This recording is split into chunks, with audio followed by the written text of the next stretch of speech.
चले जी, ये वो टाइम आ चुका है जो मैंने हिम्मत करके अपनी प्यारी सी मशीन रख ली है अपने कपड़े स्टिच करने के लिए। और देखें ये मैंने लेस सारी लगा ली है, मैं आपको दिखा देती हूँ। ये देखें जी, ये लेस मैंने इसके साथ लगा दी है। साथ में मैंने इस्त्री भी रखी हुई है। साथ साथ ये देखिए इस्त्री का भी काम होता है इस तरह से। जब ये लेस वगैरह यहाँ सिलाई लगाओ तो फिर साथ साथ इस्त्री का भी काम करना पड़ता है, तो इससे ना फिनिशिंग आ जाती है। तो ये मैंने ड्रेस अपना रख लिया है स्टिच करने के लिए। एक बाजू में मैंने लेस स्टिच कर ली है और दूसरे पे मैं लगा रही थी। देखें ये भी हो गई है मुकम्मल। तो जी अब कमीज़ दिखाते हैं जी। ये देखें बड़ी हिम्मत करके मैंने रख ली, बस काफ़ी दिन हो गए थे, हिम्मत भी नहीं हो रही थी, सुस्ती बहुत थी क्योंकि मौसम भी कुछ इस तरह का है और टाइम नहीं मिल रहा था मुझे। तो चले जी आपको अब स्टिच करके उसका फ़ाइनल लुक मैं पहन के दिखाऊँगी। ये चूड़ियाँ आज मैंने उतार दी हैं क्योंकि हाथ मेरे बहुत भारी भारी लगते थे। ये कांच की चूड़ियाँ नहीं, मेटल की चूड़ियाँ हैं। ये ब्लैक वाला सेट भी था, मेटल का ही है। और ये वाली मेरी चूड़ियाँ जो है ना, मेरी बर्थडे थी, हैप्पी बर्थडे थी मेरे जन्मदिन की, यानी कि हैप्पी बर्थडे थी मुझे, उसमें ये मुझे गिफ्ट दिया था मेरे हस्बैंड ने और लॉकेट सेट दिया था। और ये वाली चूड़ियाँ मुझे ईद पे ला के दी थी, ये वाली कलर वाली। और तो जी मैंने उतार दी हैं क्योंकि ये कुकिंग का काम वगैरह करो तो हाथ में ये ना गर्म हो जाती हैं। तो ये मेटल की चूड़ियाँ हैं, ये कांच की नहीं है, तो मैंने इनको उतार दिया है। और मैं जब पहनती हूँ तो मुझे फिर अजीब सा लगता है और बस वो आदत हो जाती है ना। पहले मैं कांच की पहनती थी, बस अब मैंने ये उतार दी है, मैं रख दूँगी इनको। तो और आज मैंने ना गाजरें मंगवाई हैं गाजर का हलवा बनाने के लिए। और गाजरें बहुत कम है, मुझे तो बहुत थोड़ी लग रही हैं, तकरीबन 2 किलो के करीब गाजरें हैं। जब इसको छीलेंगे और काटेंगे तो इसका तो कचरा भी निकल जाता है। इसे छीलेंगे और इसके ऊपर तो उतारेंगे तो पीछे कुछ भी नहीं रह जाएगा। और बच्चों ने तो कितनी इसमें से खा ली है। और ये हरी मिर्ची मंगवा ली थी, ग्रैंड की हुई रखी हुई थी जो ख़त्म हो गई हैं। और मटर आज बनाएंगे, मटर आलू वाला पुलाव बना लेंगे साथ में। और ये तो हलवे के लिए मंगवाई हैं। और एक चीज़ मैं आपको और दिखा देती हूँ इसका नाम इसको तो झींगा बोलते हैं, लेकिन ये है बिल्कुल साफ़ किया हुआ धुला हुआ। मेरे हस्बैंड लेके आए थे आज झींगा, तो काफ़ी अर्से के बाद आया है, लेकिन इसको साफ़ करने में बड़ी मेहनत है। और साथ में फिर मछली भी ले आए थे, झींगा भी ले आए थे, तो इसको मैंने नमक लगा के रख दिया था पानी में डाल के। और ये बिल्कुल साफ़ सुथरा था, इसमें कोई ऐसा गंद वगैरह नहीं था।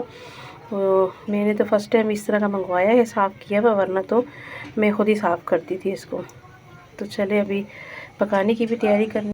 और जी मैंने यहाँ पे चाय भी रख दी है पकने के लिए। और ये देखें आपको एक चीज़ और दिखा देती हूँ। और ये है वो मछली जिसको मैंने नमक लगा के इसको पानी में डाल के रखा है, लेकिन अभी इसको मैंने धोई नहीं क्योंकि मैं कपड़े वगैरह स्टिच कर रही थी। तो मैंने कहा चले कपड़ों से फारिग हो जाऊँगी तो जब तक इसमें नमक भी रच जाएगा। और चले इसमें पत्ती चीनी डाल देते हैं, दूध और पानी डाल के मैंने रख दी है।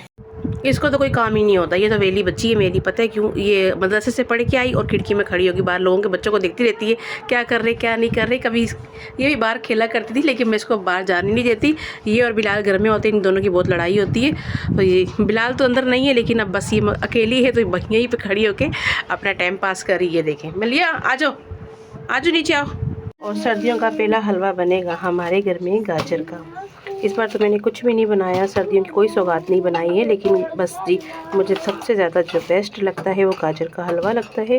पंजीरी मैंने एक दफ़ा बना के रख ली थी, वो तो ख़त्म होने का नाम ही नहीं ले रही। तो चले इंशाल्लाह हो सके तो कल बना लेंगे, क्योंकि गाजरें बहुत कम है और मंगवानी पड़ेगी मुझे, क्योंकि बच्चे आते जाते खा गए कितनी सारी। ये देखें इसमें क्या बनेगा, मैं इतनी मेहनत करूँ तो इसमें कुछ भी नहीं इतना ख़ास बनना, इतना तो हो कि कम से कम बंदा 2-3 दिन तो खाए।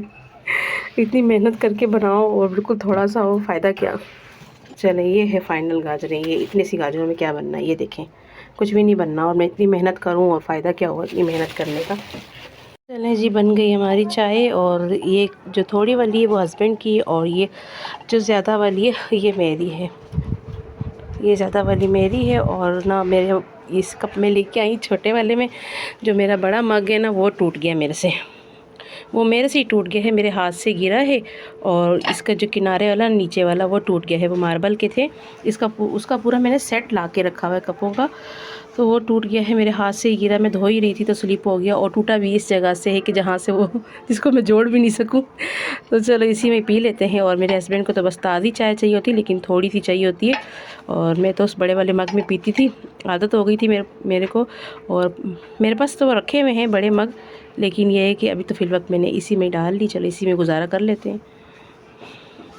कपड़े सीने तो बैठ गई थी, लेकिन याद आ गया भाई गले के लिए ले ऐसी कोई नहीं, गले के लिए लेस लेना तो भूल गई थी, और मैंने सोचा था ये जो लेस है ना यही हो सकता है बच्चे, तो गले पे लगा लूँगी। लेकिन मैं हिसाब से ही लेके आई थी गला ये दामन आस्तीन और पांचों पे लगाने के लिए। जब मैंने पांचों पे लगा ली तो मुझे याद आ गया कि भाई गले के लिए लेस नहीं है। तो फिर मैंने हस्बैंड को बोला कि मुझे इसके साथ लेस ना ला दो, इनमें जो भी कलर आ रहे हैं आप उनको बोलना लेस वाले को आपको मैच करके दे देगा। तो उसने सेम ही कलर मेहरून ही मैच करके दे दिया। चले कोई बात नहीं, ये भी अच्छी लगेगी।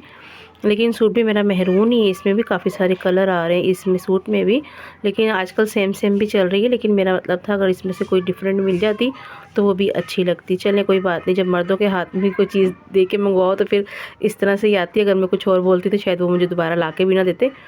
तो चलें जी, बस गले पे लगानी है और सूट मेरा रेडी हो जाएगा। बाकी इस कमीज़ में ये तैयार है, बस गला रह गया था। सबसे पहले तो इसको फ्राई कर लेंगे। इसे मैंने दोबारा वॉश किया है, जो इसके अंदर जो गंद होता है ना इसके कट शट लगा के जी मैंने सारा साफ़ सुथरा कर लिया है।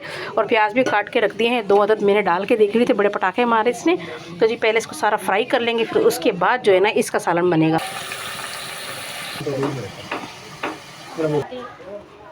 चार्ज पे लगा देना मुझे। और ये देखें कितने थोड़े से हो गए, ये तकरीबन माशाल्लाह माशाल्लाह 1.5 किलो थे। और ये पक्के ना फ्राई होके बिल्कुल थोड़े से बन गए हैं। और इसे मैंने 2 अदद प्याज डाल दिए हैं ब्राउन करने के लिए। और मैंने ना दूसरी पतीली में रखे हुए थे इसे पकाने के लिए।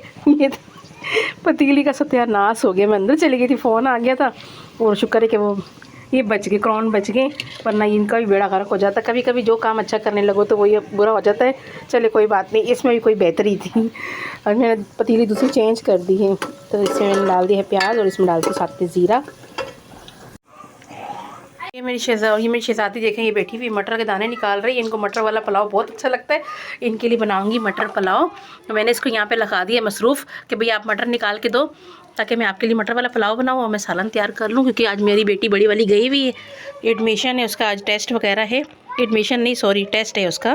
तो मैंने आज मलिया को लगा दिया है, ये मेरी हेल्पर बनी हुई है आज मेरी बेटी।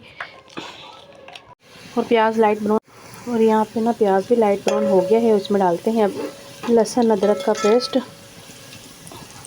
ये तो मैं फ़र्स्ट टाइम बना रही हूँ क्योंकि मैंने इसको इससे पहले मैंने कभी नहीं बनाए। अम्मी मेरी बनाती थी, अम्मी के घर में ही बनती थी, क्योंकि मेरे घर भी ये आए हैं फ़र्स्ट टाइम। और थोड़ा सा इसमें मैंने पानी ऐड कर दिया है। और ये लहसुन अदरक और हरी मिर्ची मैंने एक साथ ही ग्राइंड कर ली थी, थोड़ा सा मैंने पहले डाल दिया है। चलें जी, थोड़ा सा और डाल देते हैं, इसमें मुझे कम लग रहा है।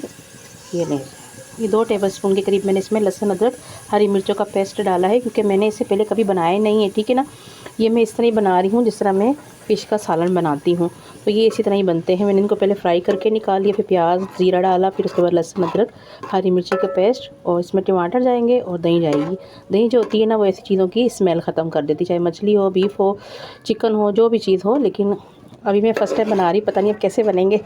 अच्छे ही बनेंगे, पर सबसे पहला काम तो मेरा ख़राब ही हो गया, वो जल गई पतीली। तो फ़ोन आ गया था ना, उसमें मसरूफ़ हो गई, तो इसीलिए कभी कभी काम उल्टे सीधे हो ही जाते। चलो खैर कोई बात नहीं। तो बस इसमें जाएंगे अब टमाटर और दही और सारे पाउडर वाले मसाले। ये देखें जी, एक हेल्पर है, ये आ गया साढ़े कोल। ये देखो मटर वाला पुलाव पका रहा है आज बिलाल, मटर आलू वाला पुलाव। इसको बहुत शौक है कुकिंग करने का। अस्सलाम वालेकुम गाइस, कैसे हैं आप सब। और मैं आज कुकिंग कर रहा हूँ। कुकिंग में बिलाल क्या पका रहा है यही बता दो। वाला पुलाव। आलू मटर वाला पुलाव। ये मदरसे से आया और यहाँ किचन में आ गया। और ये बन रहा है मेरा आलू मटर वाला पुलाव, बिल्कुल सादा सिंपल सा, साथ में रायता बनाएंगे। और ये बन गए क्रॉन का सालन भी बन चुका है। कुकिंग का काम मेरा ख़त्म हो चुका है। तो बस ये और दूसरा कोई काम देख लेंगे जो खलारा शलारा किचन में मचा हुआ है। कुकिंग के टाइम तो वैसे ही काम बहुत निकल आता है। चलें जी, वो भी समेट लेते हैं। मटर वाला पुलाव चेक कर लेते हैं। ओए होए, ये तो भूल ही जाती हूँ, गरम में हाथ जल जाएगा मेरा। चलिए बिस्मिल्लाह। चले जी, माशाल्लाह आलू मटर वाला पुलाव भी रेडी शेडी हो गया है। माशाल्लाह जी माशाल्लाह, मेरी बेटी ने आज भरपूर हेल्प कराई है मेरी कुकिंग के काम में। ये देखिए मटर वगैरह सब मुझे बना के दिए, साथ में अभी रायता भी बना के लाई है सिल बट्टे पे, वो भी प्यारी सी छोटी सी मेरी बेटी शहज़ादी, और छोटे छोटे हाथों से इसने रायता बनाया आज, क्योंकि लाइट नहीं थी ना, वरना मैं इसे ग्राइंड कर लेती रायते को। तो चले जी, बिस्मिल्लाह करें फिर, हैं बाबा आ जाए ना आपके, ठीक है।